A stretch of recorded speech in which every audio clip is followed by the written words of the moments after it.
क्या होगा वो देखा जाए। भौतिक गुण के इसमें आते हैं। ये हम लोग भौतिक गुण देखिए, यहाँ से यहीं से काम करना था। ये रहा फिजिकल प्रॉपर्टी है। अगर बात करें यहाँ पर, देन इट इज फिजिकल, भौतिक गुण।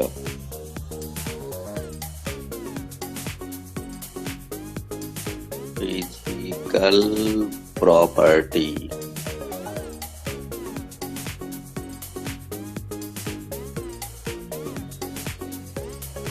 क्या क्या है?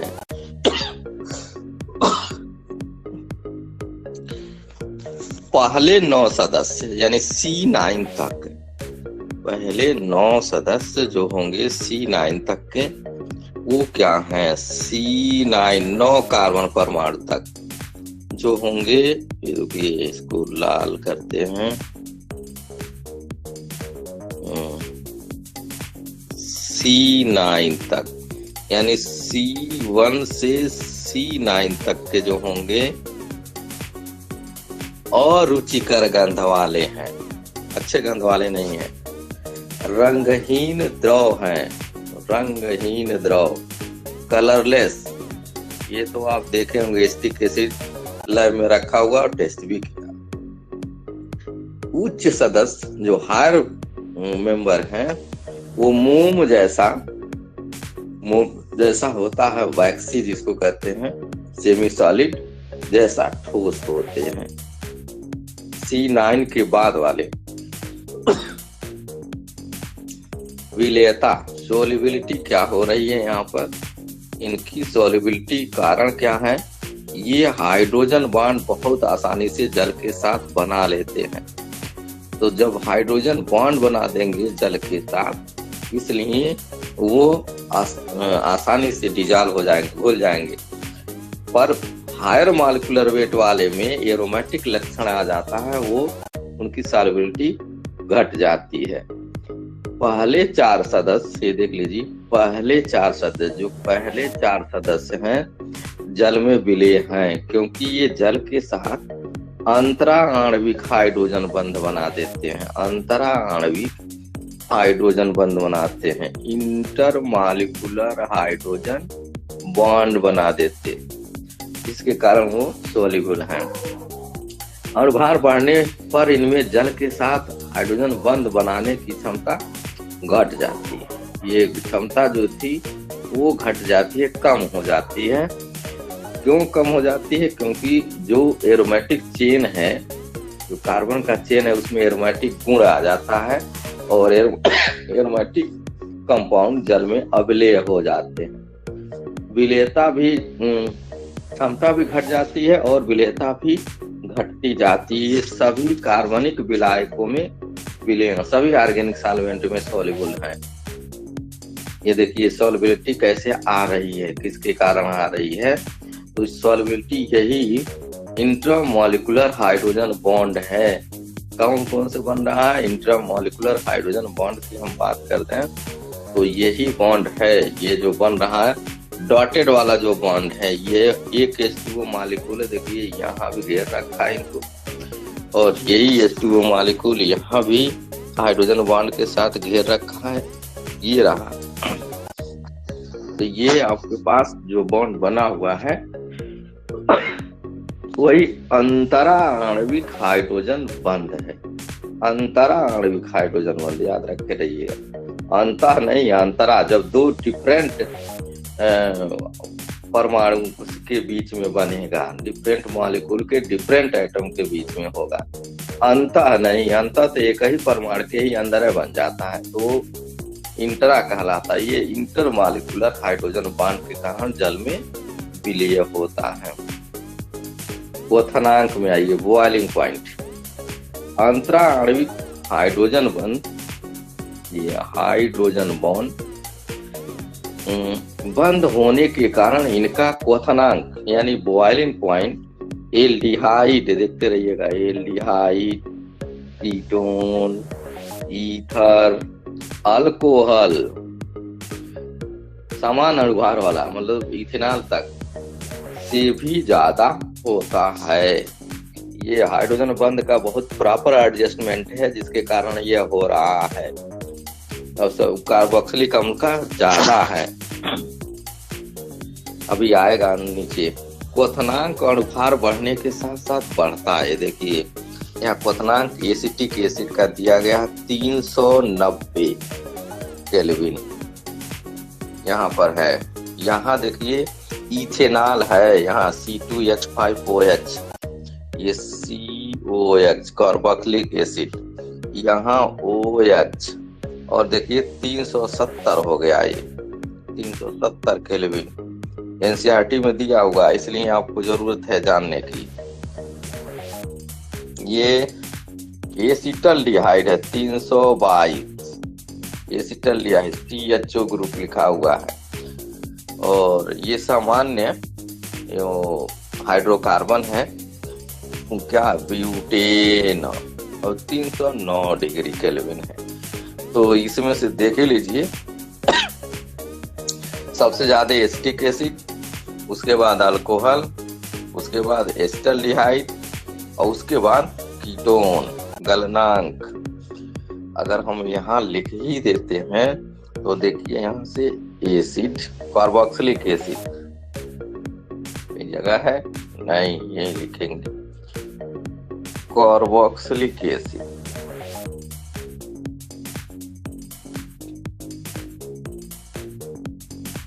कार्बोक्सिलिक एसिड सबसे ज्यादा, देन अल्कोहल, अल्कोहल है,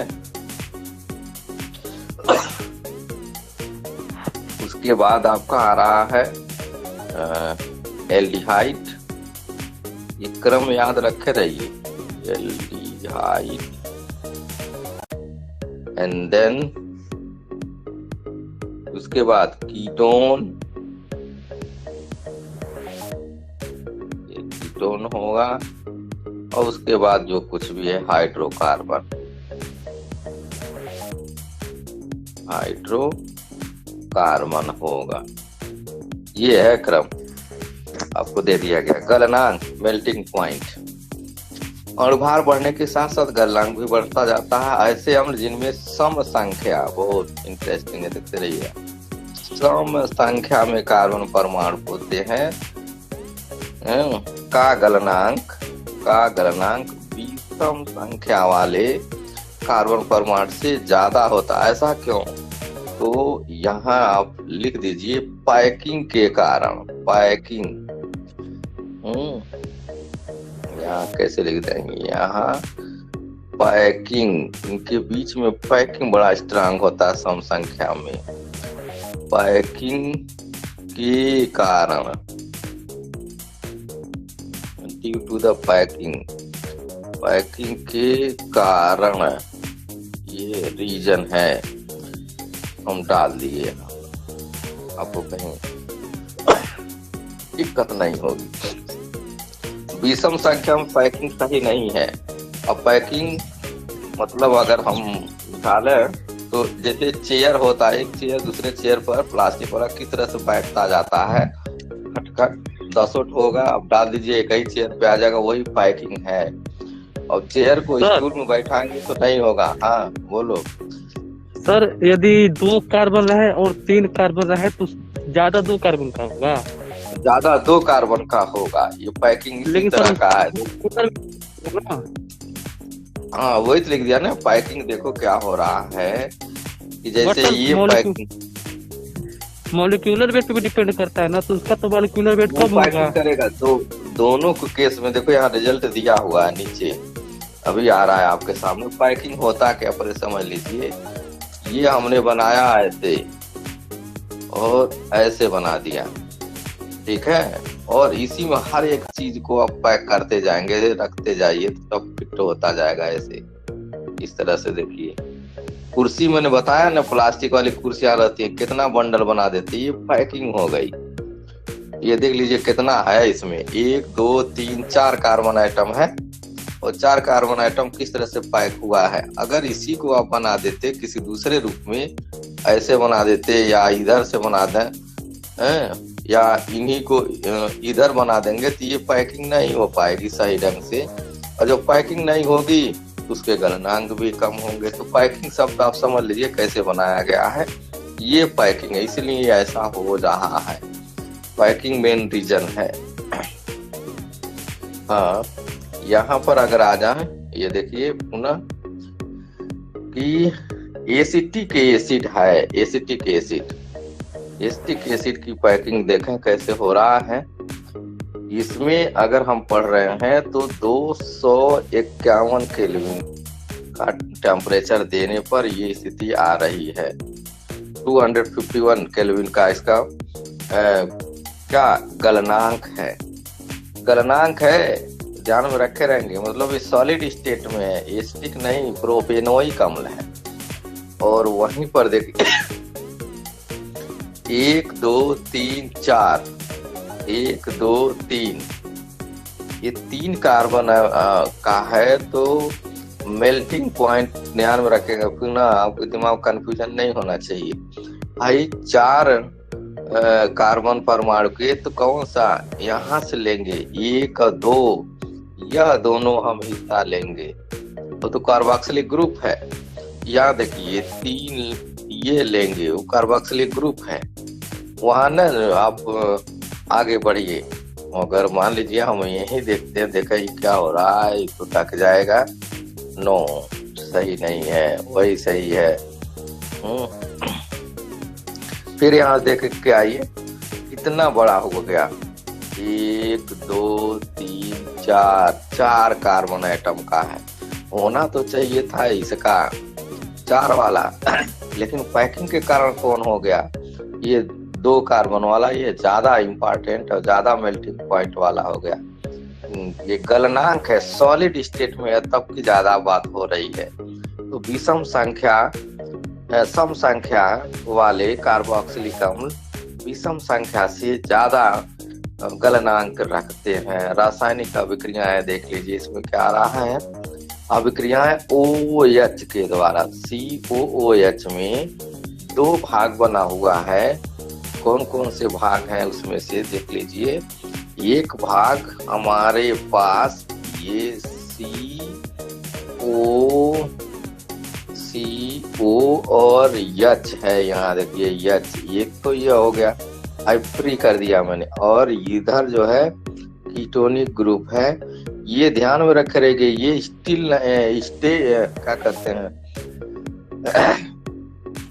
लोकेलाइज नहीं है, डी लोकेलाइज अभी बनाएंगे, स्थिर नहीं है, गतिमान है। ये डबल बॉन्ड इधर भी हो सकता है और यहाँ भी हो सकता है। ये रेजोनेंस है, अभी आएगा नीचे हम बना के देंगे, तो हम बनाने की जरूरत नहीं है हमको। और हम जो रिएक्शंस यहाँ देने चल रहे हैं वो देखिए यही है, अभी जो रिएक्शन हमारा हो रहा है इसके पर हम चल रहे हैं। यह वाला हिस्से की बात हो रही है, OH का।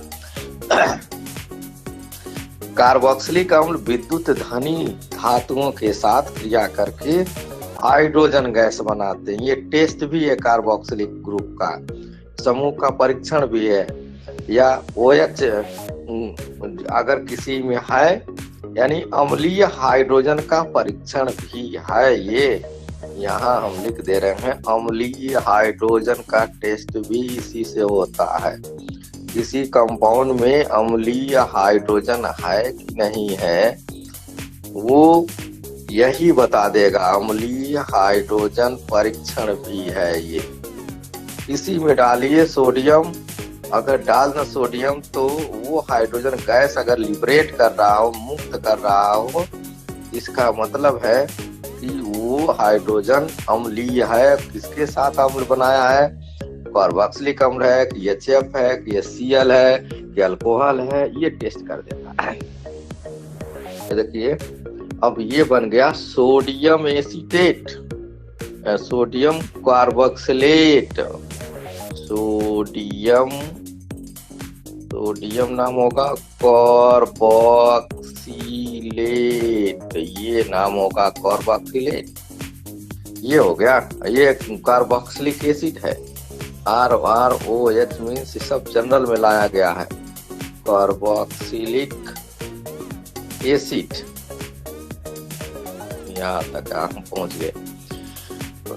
कार्बोक्सिलिक अम्ल क्षार के साथ अपक्रिया करके लवण देती, तो जान ही रहे हैं यह एसिड होगा, यह एसिड प्लस बेस आप निकाल लीजिए किसी का बेस क्या होगा। प्लस बेस तो वेल नोन है, आप जानते ही हैं, ये बचपन से समझते सुनते आ रहे हैं। ये साल्ट एंड वाटर, ये देख लीजिए, ये तो इनका अपना प्रॉपर्टी है।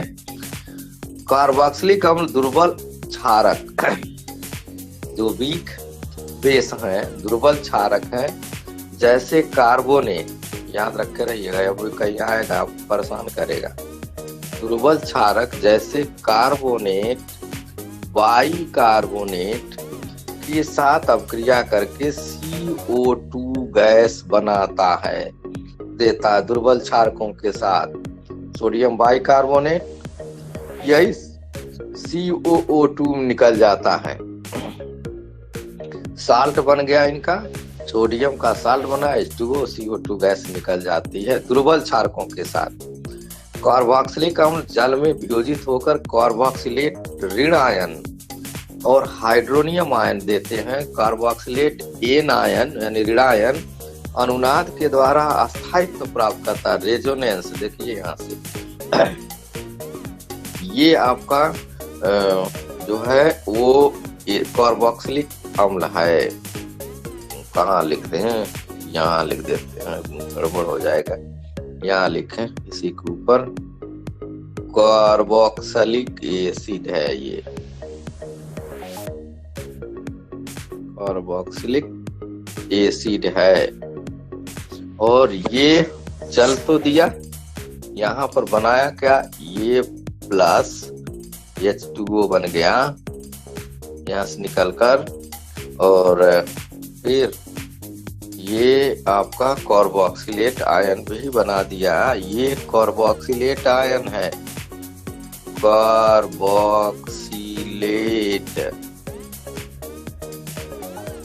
आयन, ये कार्बोक्सिलेट आयन है। अंदर चला गया यार, थोड़ा सा अलग कर दें। Carboxylate ion. अब ये देखिए रेजोनेंस कैसे बना रहा है, ये देख लीजिए यहाँ से दूसरे स्टेप्स में रेजोनेंस, ये पाई बॉन्ड टूटता है, पाई बॉन्ड ही टूटता है भाई, सिग्मा नहीं। और ये टूट करके यहाँ चला गया, तो ये कार्बन पर पॉजिटिव चार्ज आएगा, ये पॉजिटिव चार्ज हुआ, देख लीजिए हम आंशिक रूप से बना दिए, और तुरंत ये निगेटिव इससे मिलकर के बॉन्ड बना दिया, और इसका ऑक्टेट पूरा हो गया, और निगेटिव चार्ज यहाँ चला गया। ये निगेटिव चार्ज आपका यहाँ पर बन करके आ गया ये। और इन दोनों को स्ट्रक्चर को ये क्यूमुलेटिव स्ट्रक्चर कहते हैं, क्यूमुलेटिव याद रखे रहिए, क्यूमुलेटिव माने संचयी, क्यूमुलेटिव स्ट्रक्चर। दोनों नहीं हमारा बनाने का मन कर रहा है तो एक ही में बना दिए, संचयी बारंबारता नाम सुने होंगे हाई स्कूल में। और CO और CO इसमें न तो डबल है और न तो सिंगल बॉन्ड है, कार्बन और ऑक्सीजन के बीच में आंशिक रूप से पार्शियली डबल बॉन्ड, यहाँ हम लिख दें पार्शियली डबल बॉन्ड आ जाता है। पार्शियली मीन्स आंशिक, पार्शियली डबल बॉन्ड, ये दोनों के बीच में डबल बॉन्ड है, न तो सिंगल है और न तो डबल है, इन दोनों के मध्य में है जैसे बेंजीन में होता, इसलिए ये कीटोन ग्रुप का टेस्ट नहीं देता है। कहा जाता है कि कार्बोक्सिलिक जो एसिड है कीटोन का टेस्ट क्यों नहीं देते, तो आप बोलेंगे कार्बन और ऑक्सीजन में डबल बॉन्ड नहीं है, यह आंशिक रूप से द्विबंध है जो अनुनाद के कारण पाया जाता है। उपरोक्त अभिक्रिया के लिए आप जान रहे हैं कि कार्बोक्सिलेट आयन है, ये अभिक्रिया हमारी हो रही है ऊपर वाला। अगर हम यहाँ ऐसे कर देते तो शायद आप समझ लेते, हटा देते हैं, इसी का इक्विलिब्रियम है। तो यहाँ इक्विलिब्रियम अब नहीं होगा तो निकालेंगे केपीकेसी जो भी है एसिड का है, तो एक की ए निकालिए यहाँ से, इक्विलिब्रियम पूरा लिख देते हैं भाई। के इक्विलिब्रियम यानी केसी या क्यूपी जो भी किए हों अब तक, द्रव है तो केसी ही निकलेगा। और उत्पाद की सांद्रता और बेटे अभिकारक की सांद्रता, उत्पाद की सांद्रता हाइड्रोनियम आयन बनाया था और कार्बोक्सिलेट आयन बनाया था, और नीचे जो है H2O था। H2O देखिए यहाँ से, ये H2O यहाँ पर इन्वॉल्व हुआ था, ये इन्हीं की सांद्रता से हमने डिवाइड किया और Ka is equal to H2O का इसमें मल्टीप्लाई कर दिए। दोनों स्थिरांक हैं, Ka इज डिसोसिएशन कांस्टेंट, और ये बन गया carboxylate ion, hydronium ion means H plus ion, और नीचे RCOH है। Ka is known as acid dissociation constant, अम्ल का वियोजन स्थिरांक है, और Ke is known as equilibrium constant. देखिए पी के बराबर होता है minus log of 10 base Ka, और PH is equal to reddish colour, ये वेल नोन है, आप जान रहे हैं। पीएच हमारा जो डिसाइड होता एकदम very symmetrical, minus log of 10 base hydronium ion या H प्लस आयन कंसंट्रेशन है, ये देख लीजिए। ये तो एक अगर बनाना ही चाहिए आपको तो बना दीजिए इसमें भी। ये पीएच यहीं से डिसाइड होगा, पीएच कैसे हम निकालेंगे किसी चीज का, ये डिसाइड यहाँ से कर लेंगे। अम्ल की सामर्थ्य मतलब कौन एसिडिक स्ट्रेंथ कौन ज्यादा होगा, जब Ka की वैल्यू ज्यादा होगी। Ka कहाँ है, ऊपर है, Ka देख लीजिए, ये Ka ज्यादा होगा तो H प्लस आयन यानी प्रोटॉन यहाँ ज्यादा होगा, हाइड्रोनियम आयन ज्यादा होगा तो अम्लीय गुण ज्यादा होगा। अम्लीय सामर्थ्य एसिडिक स्ट्रेंथ 1/pKa, pKa की वैल्यू अगर ज्यादा है तो अम्लीय स्ट्रेंथ कम होगा, इनवर्सली प्रोपोर्शनल है। ये स्थितियां हैं पीएच। अगर हम बात कर दें थोड़ा सा आपके समझने के लिए, तो पीएच जो होता है हाइड्रोजन आयन कंसंट्रेशन के इनवर्सली प्रोपोर्शनल होता है, देखते रहिए। यानी H प्लस ज्यादा होगा तो पीएच की वैल्यू कम होगी, अब वो अम्लीय होगा। या आप ऐसे भी उल्टा भी निकाल सकते हो, तो उल्टा ही लिखो यार, सबसे बढ़िया है। ये हटा करके आप ऐसे लिखिए, H प्लस आयन जो होगा proton inversely proportional to 1/pH, यह देख लीजिए। जैसे जैसे H प्लस आयन ज्यादा होगा पीएच कम होगा, या देख ले, पीएच ज्यादा तो H प्लस आयन कम। पीएच 14 है समझ लीजिए वो क्या होगा, उसमें H प्लस आयन कम हो जाएगा, वो अम्लीय हो नहीं होगा, बेसिक हो जाएगा। तो ये कंसेप्ट आपके सामने अम्लीय स्ट्रेंथ भी निकाला जा सकता है।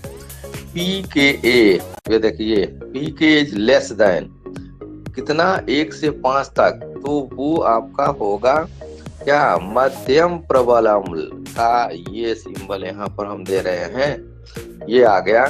5 से ज्यादा होगा कौन सा, pKa की वैल्यू दुर्बल अम्ल हो जाएगा।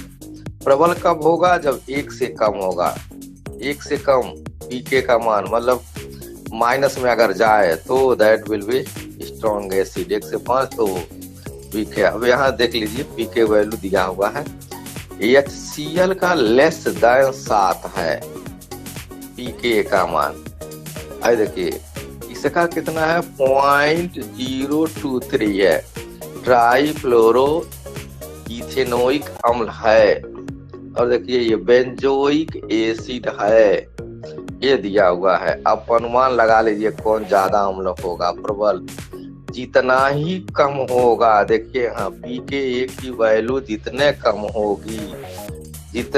होगी, यहाँ पर आइए, दैट इज दिस, जितने कम होगी वो एसिडिक स्ट्रेंथ उतने ही ज्यादा होगा। पूछा जाए HCl में फ्लोरोएसिटिक एसिड में कौन प्रबल अम्ल है, तो देखिए ट्राईफ्लोरो एसिटिक एसिड नाम के यहाँ लिख देते हैं, ट्राईफ्लोरो एसिटिक एसिड है ये, trifluoro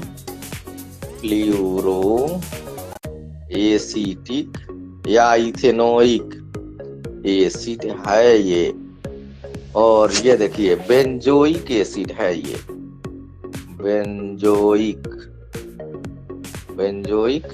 acid, that is benzoic acid. Phenol आ जाइए, देखिए इथेनोइक एसिड का क्या कहानी है। इथेनोइक मतलब इथेन, ये एसिटिक एसिड का एक ट्राईफ्लोरोएसिटिक एसिड डेरिवेटिव है, और इनसे कितने गुना हो जाएगा, 3 दूना 46, लगभग आपकी बात करें 20 गुना से ज्यादा प्रबल अम्ल हो जाएगा। ये आपका इथेनोइक एसिड है, इथेनोइक या एसिटिक एसिड है, इथेनोइक एसिड है। और ये फिनाल, ये आपका फिनाल है, और फिनाल देखिए भी अम्लीय है, लेकिन एसिटिक एसिड से कम अम्लीय है। इथेनॉल देखिए, अरे बहुत सही, इथेनॉल, यहाँ आपका इथेनॉल आ गया, शराब पीने वाला। इथेनॉल पानी से भी दुर्बल अम्ल है, pKa 16 है और जल का 7 है। तो ये स्थिति आपके सामने आ गया इथेनॉल उस सब का, आप कहीं कंपेयर करके बना सकते हैं। ये इंक्रीजिंग और या डिक्रीजिंग कंपैरेटिव चार्ट भी बना सकते हैं। कार्बोक्सिलिक अम्ल व फिनाल में अम्लता की तुलना, कंपैरिजन है एसिटिक एसिड और फिनाल में कौन ज्यादा अम्लीय है और क्यों है।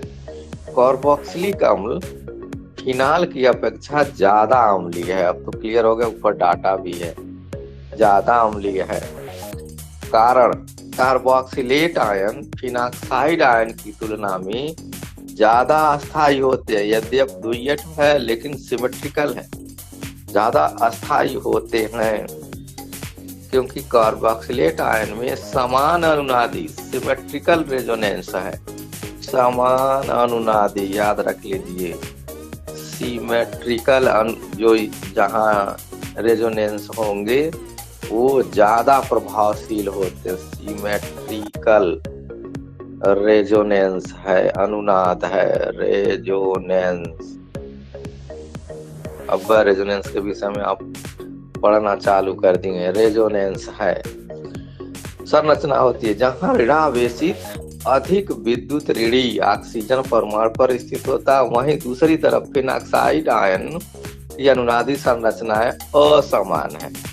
असमान, सब जगह समान नहीं है, केवल 2-3 ऑक्सीजन पर ऋण है, बाकी जगह पर नहीं है। और यहाँ ऋणावेशी अल्प विद्युत ऋणी कार्बन परमाणु पर स्थित होता है। ये देखिए यहाँ से बनाया गया है, यहाँ ये आपका कार्बोक्सिलेट आयन है।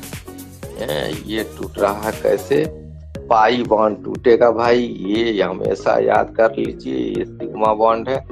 और रेजोनेंस आपका यहाँ आ गया, पार्शियल डबल बॉन्ड कैरेक्टर हो गया, ये तो आपका ऐसे रहा। समान अनुनादी संरचना हो गया। यहाँ पर देख लीजिए, ये फिनाक्साइड आयन है, दैट इज फिनाक्साइड आयन लिख दे रहे हैं यहाँ पर, फिनाक्साइड आयन है ये। और ये क्या रहा, कार्बोक्सिलेट आयन, कार्बोक्सिलेट। 2 ही है लेकिन इनके लिए पर्याप्त है। अब देखिए ये टूटा, पाई बॉन्ड टूट गया तो यहाँ नेगेटिव आ गया, और नेगेटिव पुनः ये पाई बॉन्ड टूटेगा तो यहाँ नेगेटिव इसके टेल पे पूछ होगा, ये प्लस प्लस और माइनस मिलके एक बॉन्ड बना देंगे, फिर नेगेटिव आ गया, ये नेगेटिव। ये नेगेटिव चार्ज कार्बन के ऊपर है, यहाँ नेगेटिव चार्ज ऑक्सीजन के ऊपर है। नेगेटिव चार्ज यहाँ लिख दे रहे हैं, नेगेटिव चार्ज जो है प्रेजेंट ऑन किसके ऊपर उपस्थित है, प्रेजेंट ऑन ऑक्सीजन एटम, ये ऑक्सीजन एटम पर है, ऑक्सीजन एटम पर, यानी आरामीय के पास ही है। और जब जिसको ऋण चाहिए उसको ऋण है, देखिए यहाँ नहीं चाहिए, यहाँ नेगेटिव चार्ज जो है, नेगेटिव चार्ज वो जो है आवेश कहाँ पर प्रेजेंट है, प्रेजेंट ऑन कार्बन एटम पर है, ये देख लीजिए कार्बन एटम पर है, जो ऑक्सीजन से कम विद्युत ऋणी है, इसलिए ये स्ट्रक्चर लेस स्टेबल है in comparison to this carboxylate ion की तुलना में। ये फिनॉक्साइड आयन का जो स्टेबिलिटी है वो कम है, इसलिए दुर्बल अम्ल है। जिस अम्ल की संयुग्मी क्षार, अब देखिए फर्स्ट में पढ़ाया था कॉन्जुगेट बेस, याद रख लीजिए, कॉन्जुगेट आ गया, कॉन्जुगेट बेस हम बोले थे कि कॉन्जुगेट क्या है, सही सोच, कॉन्जुगेट बेस। अगर हम किसी का हम स्थायित्व नहीं पता कर सकते तो उसका कॉन्जुगेट पार्टनर को पकड़ो। मम्मी पापा वाला मैं कहानी आपको बताया था कि मम्मी स्ट्रांग है पापा सॉफ्ट होंगे, तो वही है, जिस अम्ल का कॉन्जुगेट बेस अधिक अस्थायी होता है उसका अम्लीय सामर्थ्य भी अधिक होता है। और देखिए इसका कॉन्जुगेट फिनॉक्साइड आयन फिनाल का कम स्टेबल है, जबकि एसिटिक एसिड का ज्यादा, इसलिए एसिटिक एसिड ज्यादा प्रबल अम्लीय है। प्रेरणिक प्रभाव, इंडक्शन, इंडक्टिव इफेक्ट, प्रेरणिक या रेजोनेंस इफेक्ट द्वारा इलेक्ट्रॉन खींचने वाले समूह withdrawing group minus I group, देखिए लिखा हुआ minus I group, minus resonance हो जाए, संयुग्मी क्षार के अस्थायित्व को प्रदान करते हैं या बढ़ा देते हैं और कार्बोक्सिलिक अम्ल की अम्लता को बढ़ा देते हैं। इलेक्ट्रॉन दाता समूह, इलेक्ट्रॉन डोनेटिंग ग्रुप, जो इलेक्ट्रॉन डोनेटिंग ग्रुप है, जो इलेक्ट्रॉन देने वाले ग्रुप हैं, यानी प्लस आई ग्रुप जिसकी बात हम कर रहे हैं, वो संयुग्मी क्षारक के अस्थायित्व प्रदान करते हैं, अस्थायित्व प्रदान करते हैं, अम्ल को घटा देते हैं। देखिए ये बड़े इंटरेस्टिंग आपको मिल जा रहा है, ये सब माइनस आई समूह वाले हैं, बढ़ाने वाले। हम यहाँ अगर लिख दें then it is minus I group, ये सब के सब माइनस आई वाले ग्रुप के हैं। सबसे ज्यादा माइनस आई ग्रुप कैरेक्टर किस में आ रहा है, CF3 में, देखते रहिए। फिर NO2, फिर CN, NO2 CN से ज्यादा है, याद रखे रहिए, क्योंकि 3 हरामी तत्व हैं, CN में 1 नाइट्रोजन है। तब fluorine, chlorine, bromine, iodine, phenyl group है, या हाइड्रोजन से कंपेयर करके बनाया गया। इसको अगर हम कहें किससे कंपेयर करके बनाया गया, then you can say it is hydrogen. Hydrogen की तुलना में कौन इलेक्ट्रॉन देता है, कम लेता है, वो है अम्लता घटाने वाले समूह, ये that is also known as, क्या होना चाहिए, ये प्लस आई ग्रुप है। ऐसे अपने दिमाग को बैठा लेंगे तो आसान हो जाएगा। माइनस आई ग्रुप में सामान्यतः डबल बॉन्ड होता है, इसमें सिंगल बॉन्ड है। तो ये ग्रुप बना हुआ है, मिथाइल ग्रुप, इथाइल ग्रुप, ये बढ़ता जा रहा है, प्लस आई ग्रुप बढ़ता जा रहा है। अब देखिए यहाँ से ये आ गया एसिटिक ट्राइफ्लोरो एसिटिक एसिड प्रबलता मामला, फ्लोरीन, फ्लोरीन आराम ही, देखिए यहाँ फ्लोरीन है, फ्लोरीन यार, फ्लोरीन यहाँ पर है, यहाँ देखिए क्लोरीन है, फिर यहाँ ONO2 है। कार्बन संख्या बढ़ गया, ध्यान में रखे रहिए, यहाँ 1 कार्बन बढ़ गया यहाँ। और फिर उसी तरह से NC, जो CN आप लगा रहे हो, ये CN ग्रुप लगा, 2 कार्बन में लगा है, 2 कार्बन में, यहाँ 2 कार्बन के बीच में वो NO2 वाला ज्यादा अम्लीय है, उसी तरह से एक F लग गया, 3 फ्लोरीन की जगह 1 फ्लोरीन, वो इनके तुलना में कंपेयर कर लीजिए, फ्लोरीन 1, फ्लोरीन 1 का कंपेरिजन दिया गया। फिर यहाँ से देखिए ब्रोमीन का भी कंपेरिजन है, फार्मिक एसिड, Cl कार्बन संख्या बढ़ गया, कैसे बढ़ गया ये नहीं पता। ये देखिए 1 नंबर कार्बन, फिर ये 2 नंबर वाला कार्बन, ये 3 नंबर वाला कार्बन, 3 कार्बन हो गए, हटा दे रहे हैं, कंफ्यूजन कर दे रहा है। ठीक है, हम दूसरे कलर में डाल देते हैं, अच्छी बात है। ये डाल दिया मैंने, यह देखिए कार्बन गिनिए किसमें, इस वाले को लेकर के हम आ जाते, यहाँ से गिनो, ये कार्बन देखते हैं, टक गया नहीं, कलर पे सही है यार, कलर मेरा ये ला देते हैं। ये देखिए, ये कार्बन, 2 कार्बन, 3 कार्बन, 3 कार्बन का कंपाउंड है। फिर यहाँ पर C6H5 बेंजोइक एसिड, आई देखिए ये क्या होगा, 2 फिनाइल इथेनोइक अम्ल है, ये इसका नाम क्या होगा, नाम पर ही देखिए इसको, 2 फिनाइल लिख दे रहे हैं, 2 फेनिल इथेनोइक एसिड है, ये इथेनोइक एसिड है। उसी तरह से एस्टिक एसिड, और ये देखिए प्रोपेनोइक अम्ल का एक क्रम बनाया दिया गया है। एरोमेटिक में आइए, एरोमेटिक में आर्थोमिथाक्सी बेंजोइक अम्ल, this is the name of orthomethoxy benzoic अम्ल, आर्थो पर मिथाक्सी ग्रुप लगा है, आर्थोमिथाक्सी बेंजोइक एसिड। बंद करो अपना, बेंजोइक एसिड, ये आपका बेंजोइक एसिड है, बेंजोइक एसिड, ये पैरा नाइट्रोबेंजोइक एसिड, ओ सॉरी पैरा ही पोजीशन पे है, यहाँ पैरा डालो, यहाँ भी तो पैरा है, यहाँ भी पैरा कर दीजिए, पैरा मिथाक्सी, यहाँ आर्थो ना, फिर यहाँ पर कोई गलती हो रही है, पैरा नाइट्रो